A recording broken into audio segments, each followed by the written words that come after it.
Different education point YouTube channel में आपका हार्दिक स्वागत है।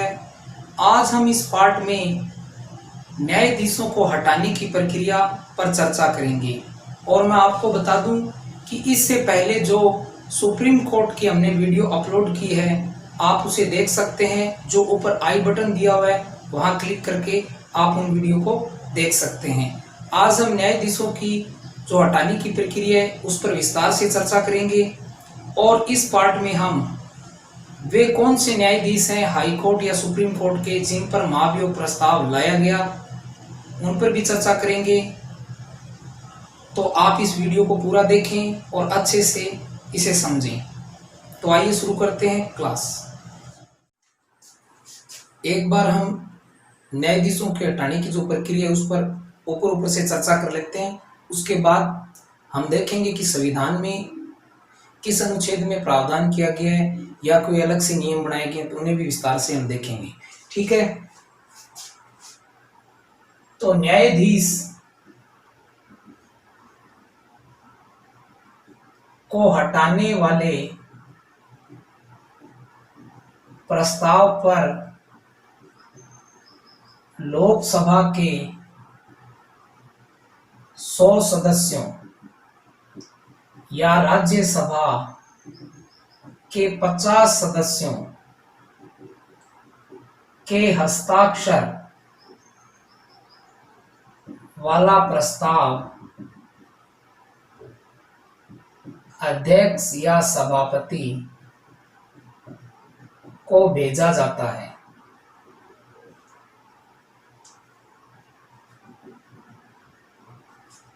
यानी न्यायाधीश को हटाने वाले प्रस्ताव पर लोकसभा के 100 सदस्य, अगर लोकसभा के सदस्य हैं तो राज्यसभा के 50 सदस्यों के हस्ताक्षर वाला प्रस्ताव अध्यक्ष या सभापति को भेजा जाता है। लोकसभा के सदस्य अध्यक्ष को, राज्यसभा के सदस्य सभापति को। ठीक है, अध्यक्ष या सभापति इस प्रस्ताव को अस्वीकार भी कर सकते हैं। अध्यक्ष या सभापति इस प्रस्ताव को स्वीकार करता है तो 3 सदस्यों की एक समिति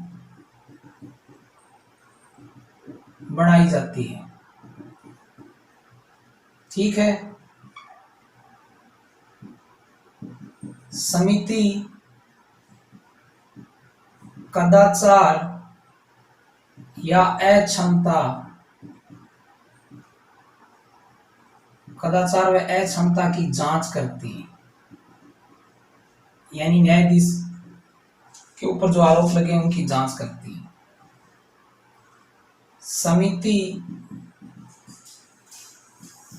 अपनी रिपोर्ट अध्यक्ष या सभापति को वापस भेजती है, यानी जांच करने के बाद। और अगर जांच में दोषी पाया गया है तो संसद के दोनों सदनों के विशेष बहुमत से प्रस्ताव पारित किया जाता है।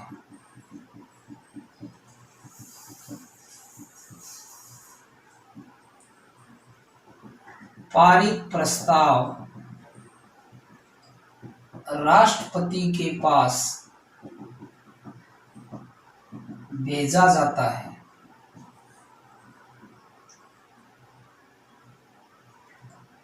राष्ट्रपति पारित प्रस्ताव पर हस्ताक्षर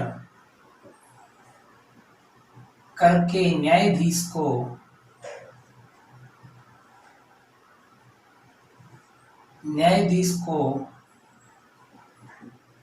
हटाने का आदेश जारी करता है।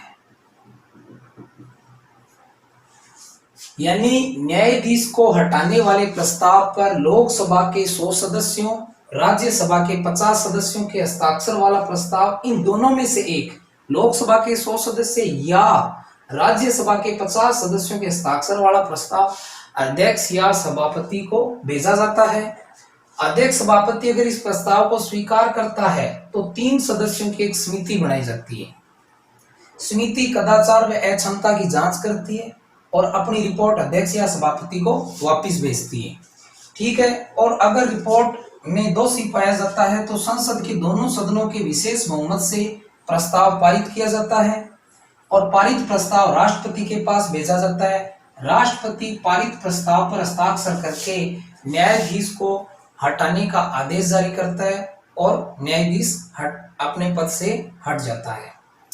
अब हम इसे विस्तार से देखेंगे कि संविधान के किस अनुच्छेद में न्यायाधीशों को हटाने की प्रक्रिया दी हुई है और उसमें क्या लिखा हुआ है और अलग से कोई नियम है तो वो क्या है, उनमें क्या है, तो इसे हम विस्तार से देख लेते हैं।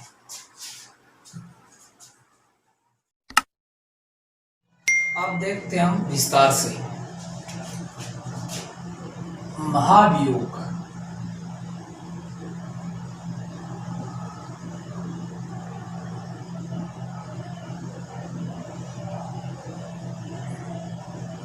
न्यायाधीश को हटाने की प्रक्रिया।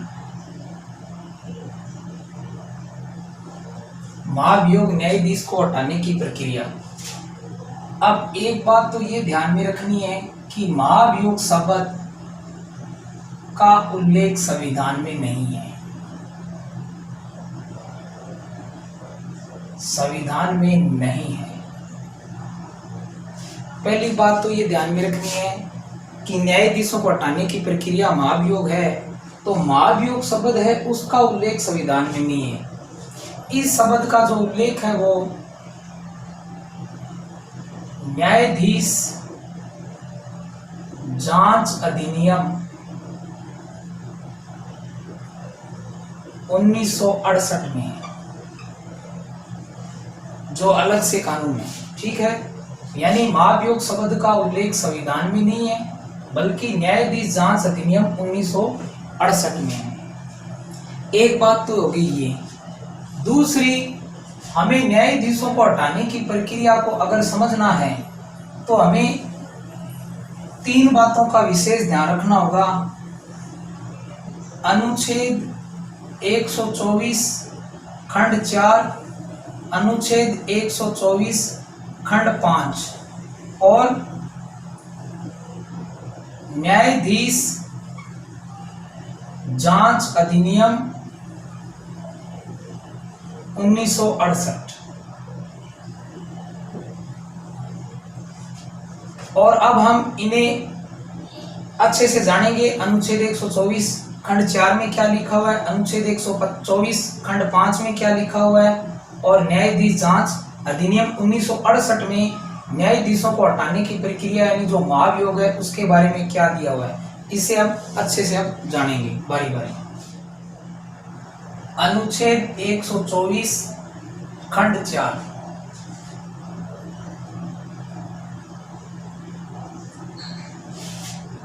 न्यायाधीशों को हटाने की प्रक्रिया तथा आधारों का उल्लेख है।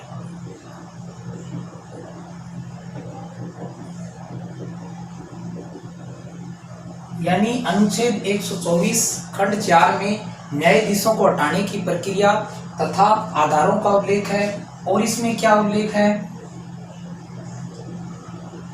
न्यायाधीश को कदाचार अथवा असमर्थता, अक्षमता के आरोप पर इन्हें हटाने के लिए प्रस्ताव लाया जा सकता है। प्रस्ताव लाया जा सकता है।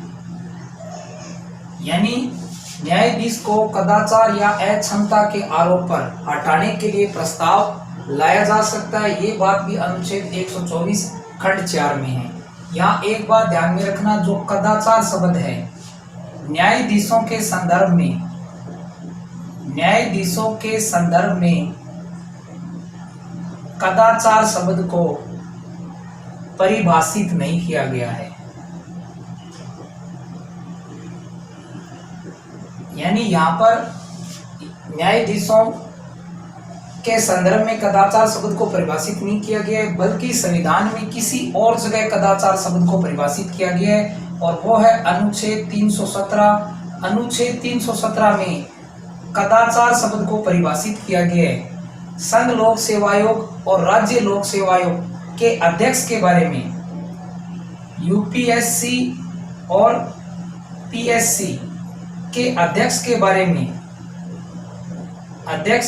में अनुच्छेद 317 में कदाचार शब्द को परिभाषित किया गया है। ये बात भी आप ध्यान में रखना, ठीक है। यानी न्यायाधीश को कदाचार या अक्षमता के आरोप पर हटाने के लिए प्रस्ताव लाया जा सकता है, और न्यायाधीशों के संदर्भ में कदाचार शब्द को संविधान में परिभाषित नहीं किया गया, बल्कि कदाचार शब्द को अनुच्छेद 317 में संघ लोक सेवा आयोग, राज्य लोक सेवा आयोग के अध्यक्ष के बारे में परिभाषित किया गया है, ठीक है।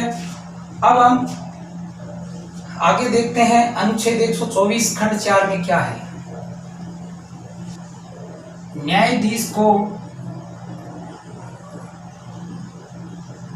हटाने का प्रस्ताव संसद के किसी भी सदन में लाया जा सकता है, ठीक है। प्रस्ताव लाने से 14 दिन पूर्व संबंधित न्यायाधीश को इसकी सूचना दी जाती है।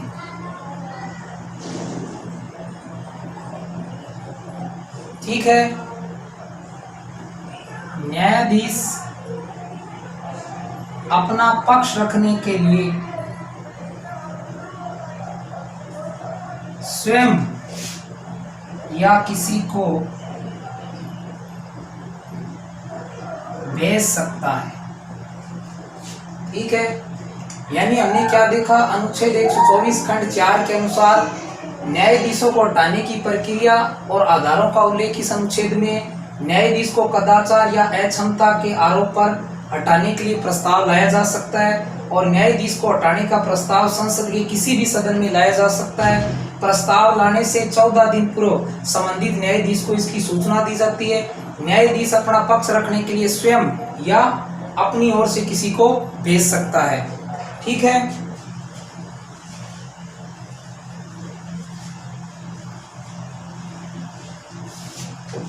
अब देखिए 124 खंड 5 के अनुसार न्यायाधीश पर लगे आरोपों की जांच तथा साबित करने की प्रक्रिया का निर्धारण संसद विधि बनाकर करेगी। यानी इस अनुच्छेद में ये लिखा हुआ है कि न्यायाधीश पर जो आरोप लगे उनकी जांच और उन आरोपों को साबित करने की जो प्रक्रिया है उसका निर्धारण संसद विधि बनाकर करेगी। यानी अनुच्छेद 124 खंड 4 में तो ये लिखा हुआ है कि न्यायाधीश को हटाने की जो प्रक्रिया और जो आधार है उनका उल्लेख है। अनुच्छेद 124 खंड 5 में लिखा हुआ है कि जो न्यायाधीश है उस पर जो आरोप लगे उनकी जांच और उन्हें साबित करने की जो प्रक्रिया है उसका निर्धारण संसद विधि बनाकर करेगी। और संसद ने विधि बना भी रखी है और वो है न्यायाधीश जांच अधिनियम 1968। अब आप बात को अच्छे से समझ गए होंगे क्यों हमें अनुच्छेद 124 खंड 4, अनुच्छेद 124 खंड 5 और न्यायाधीश जांच अधिनियम 1968 को जानना जरूरी है। अभी हम फिर से बात करेंगे अनुच्छेद 124 खंड 4 पर भी। ठीक है, इतना आपको समझ में आ गया होगा। अब हम देखेंगे आगे कि न्यायाधीश जांच अधिनियम 1968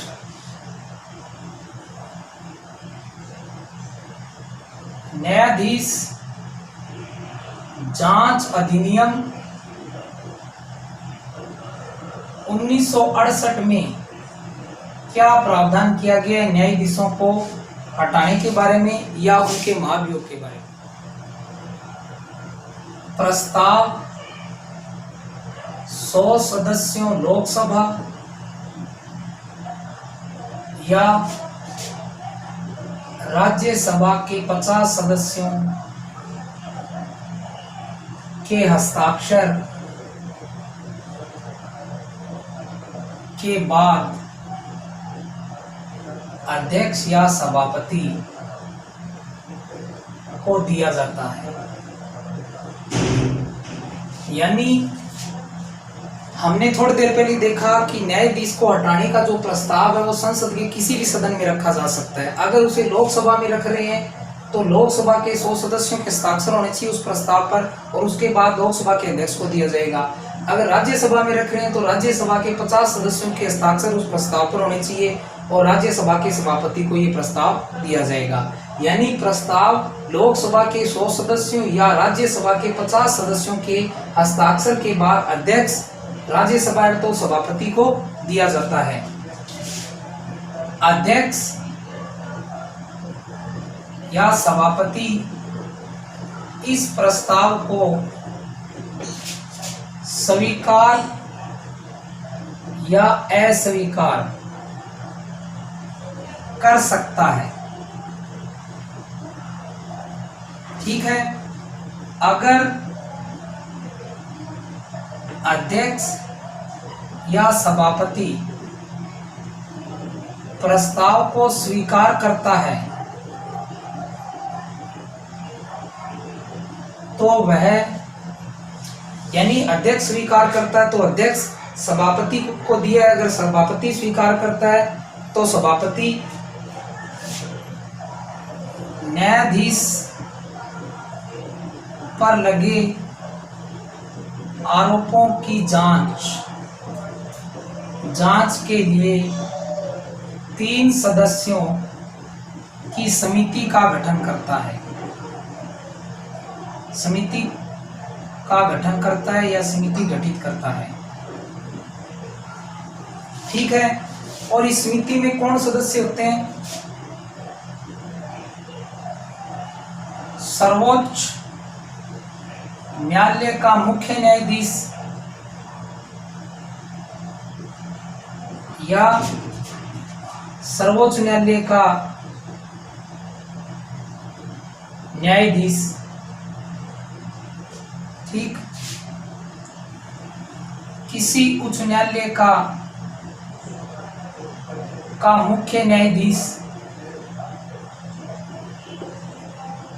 और एक सदस्य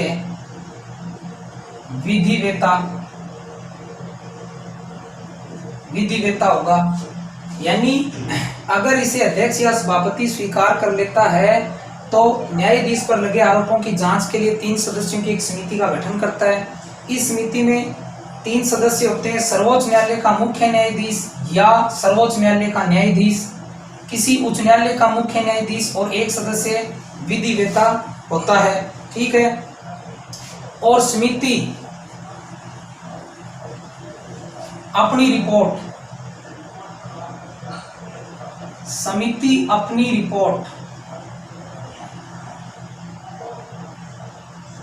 अध्यक्ष या सभापति को सौंपती है या भेजती है। अगर अध्यक्ष ने समिति गठित की है तो अध्यक्ष को रिपोर्ट सौंपेगी, अगर सभापति ने गठित की है तो समिति सभापति को रिपोर्ट भेजेगी।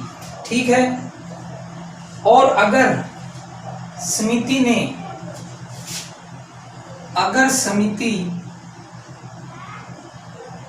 न्यायाधीश को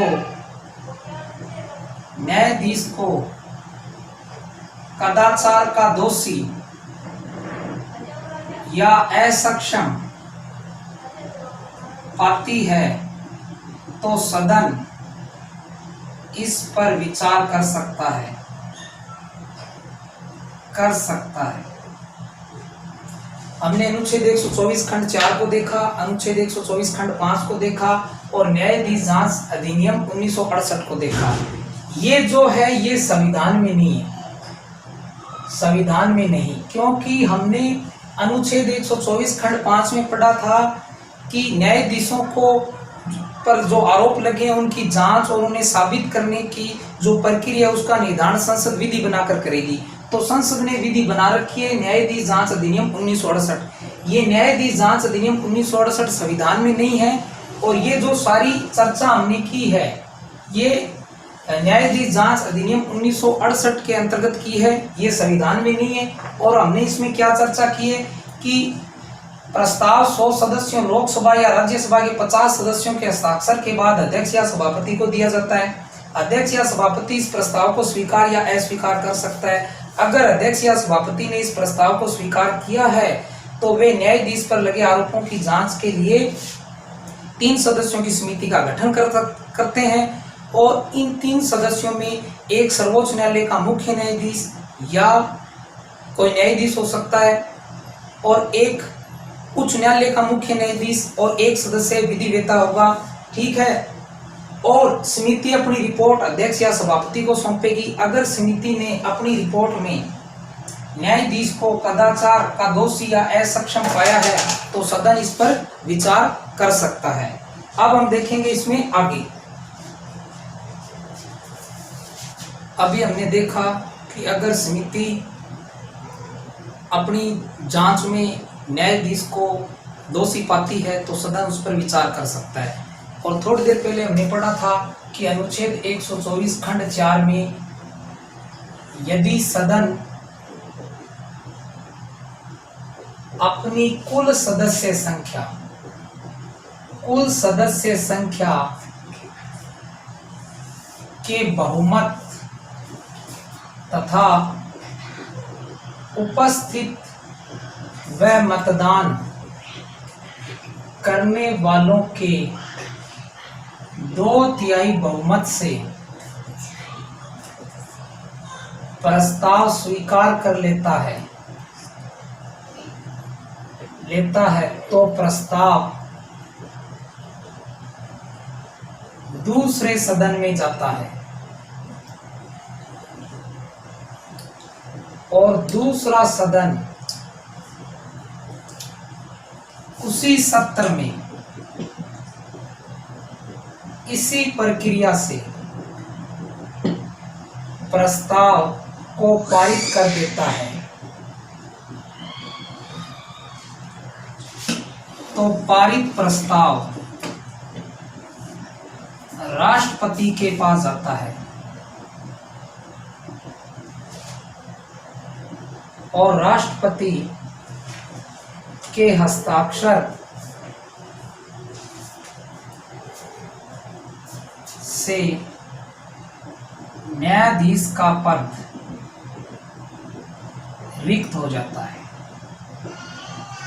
यानी हमने क्या देखा कि यदि सदन अपनी कुल सदस्य संख्या के बहुमत और उपस्थित व मतदान करने वालों के 2/3 बहुमत से प्रस्ताव को स्वीकार कर लेता है तो प्रस्ताव दूसरे सदन में जाता है। दूसरा सदन, ये बात ध्यान में रखना, उसी सत्र में, दूसरा सत्र नहीं होना चाहिए, उसी सत्र में इसी प्रक्रिया से, यानी जो विशेष बहुमत का प्रयोग पहले सदन ने किया है, इसी प्रक्रिया से प्रस्ताव को पारित कर देता है। क्योंकि संसद के दोनों सदनों का विशेष बहुमत है तो इसी प्रक्रिया से प्रस्ताव को पारित कर देता है। तो पारित प्रस्ताव राष्ट्रपति के पास जाता है और राष्ट्रपति जब हस्ताक्षर कर देता है तो उसी समय से न्यायाधीश का पद रिक्त हो जाता है। यानी राष्ट्रपति न्यायाधीश को साबित आरोपों के आधार पर, यानी जो कदाचार और जो आरोप लगे हैं वो साबित हो चुके हैं, उनके आधार पर राष्ट्रपति न्यायाधीश को पद से हटा सकते हैं। यानी राष्ट्रपति के हस्ताक्षर होते ही न्यायाधीश का पद रिक्त हो जाता है। उम्मीद है आपको ये बात अच्छे से समझ में आ गई होगी। अनुच्छेद 124 खंड 4, अनुच्छेद 124 खंड 5 और न्यायाधीश जांच अधिनियम 1968। यहाँ ये ध्यान रखना कि इस महाभियोग की प्रक्रिया के दौरान न्यायाधीश को सारी सुविधाएं और शक्तियां प्राप्त होती है, क्योंकि न्यायाधीश को हटाने का प्रस्ताव लाया गया है। जब तक राष्ट्रपति इस प्रस्ताव पर हस्ताक्षर नहीं कर देते हैं तब तक न्यायाधीश का पद रिक्त नहीं होता है, और इस प्रक्रिया के दौरान उन्हें सारी सुविधाएं और शक्तियां प्राप्त होती है। ये बात भी आप ध्यान में रखना। अब हम देखते हैं आगे S.B. सिन्हा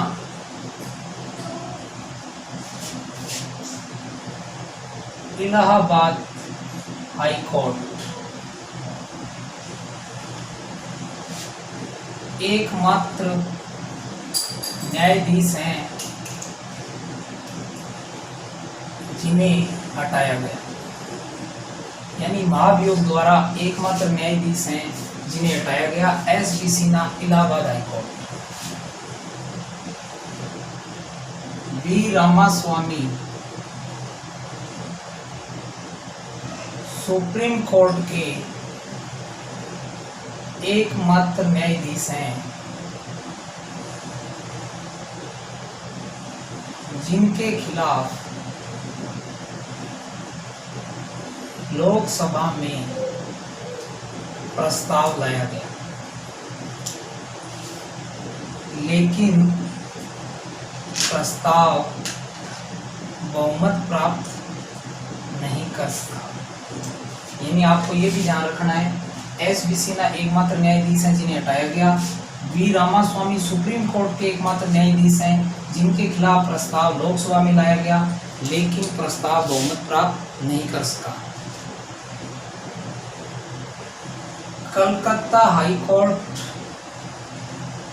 के जज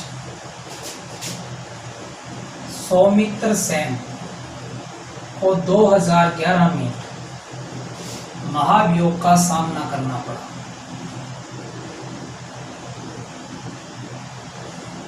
कलकत्ता हाई कोर्ट के जज सौमित्र सेन को 2011 में महाभियोग का सामना करना पड़ा, और यह महाभियोग का एकमात्र ऐसा मामला है जो राज्यसभा से पास होकर लोकसभा पहुंचा, पर लोकसभा में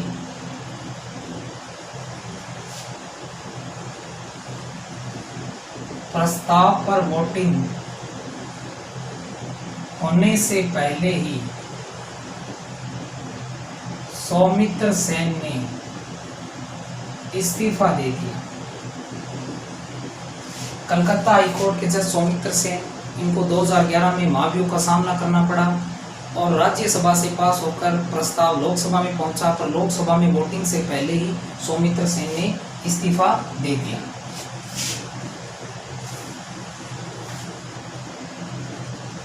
सिक्किम हाई कोर्ट के जज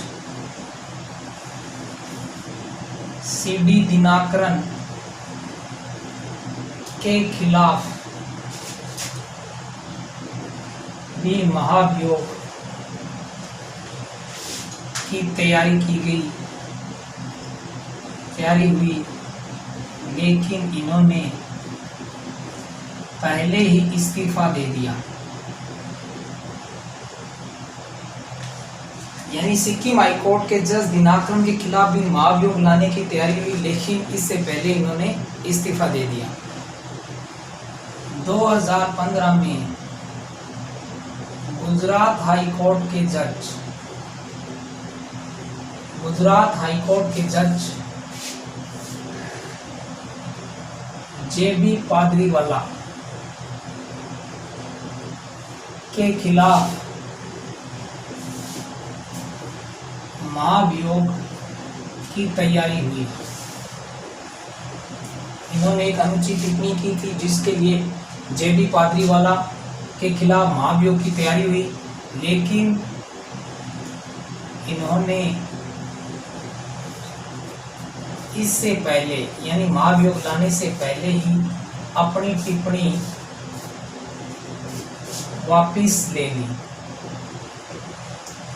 यानी गुजरात हाई कोर्ट के जज जेबी पादरीवाला के खिलाफ 2015 में महाभियोग लाने की तैयारी हुई, क्योंकि इन्होंने अनुचित टिप्पणी की थी, लेकिन इन्होंने पहले ही अपनी टिप्पणी वापस ले ली तो महाभियोग नहीं लाया गया। 2015 में ही मध्य प्रदेश हाई कोर्ट के जज S.K. कंगले के खिलाफ महाभियोग की तैयारी हुई, लेकिन जांच में आरोप सिद्ध नहीं हुई। यानी 2015 में ही मध्य प्रदेश हाईकोर्ट के जज S.K. कंगले के खिलाफ महाभियोग लाने की तैयारी हुई, लेकिन जांच में आरोप सिद्ध नहीं हुए। आंध्र प्रदेश, तेलंगाना हाई कोर्ट के जज C.V. नागार्जुन रेड्डी के खिलाफ 2016-17 में 2 बार महाभियोग लाया गया, लेकिन जरूरी समर्थन प्राप्त नहीं हो पाया। या ठीक है, आप समझ गए।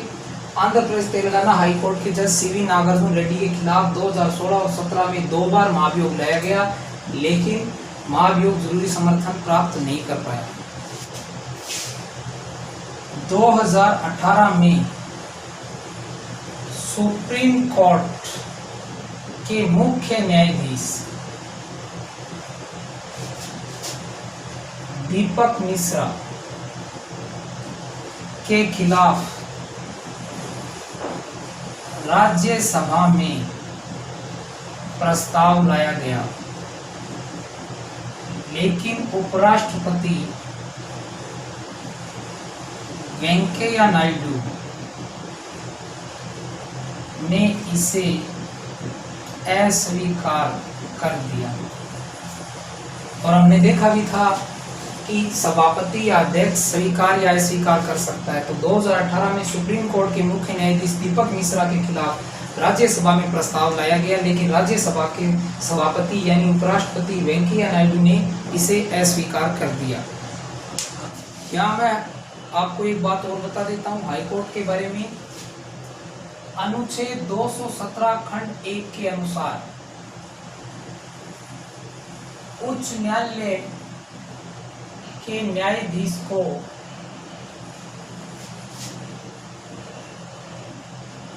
उसी विधि से हटाया जाएगा जिस विधि से उच्चतम न्यायालय, और वो विधि कौन सी है? अनुच्छेद 124 खंड 4 उच्चतम न्यायालय के न्यायाधीश को हटाया जाएगा। ठीक है, यानी अनुच्छेद 217 खंड 1 में लिखा हुआ है कि भी हाई कोर्ट के जज को उसी विधि से हटाया जाएगा जिस विधि से, जो अनुच्छेद 124 खंड 4 में दी, जो आज हमने देखी है, उच्चतम न्यायालय के न्यायाधीश को हटाया जाता है, उसी विधि से उच्च न्यायालय के न्यायाधीश को हटाया जाएगा। ये बात भी आपको ध्यान में रखनी। उम्मीद है मैंने आपको जो न्यायाधीशों को हटाने की प्रक्रिया आज बताई है वो समझ में आई होगी। अगले पार्ट में हम आपसे फिर रूबरू होंगे। धन्यवाद।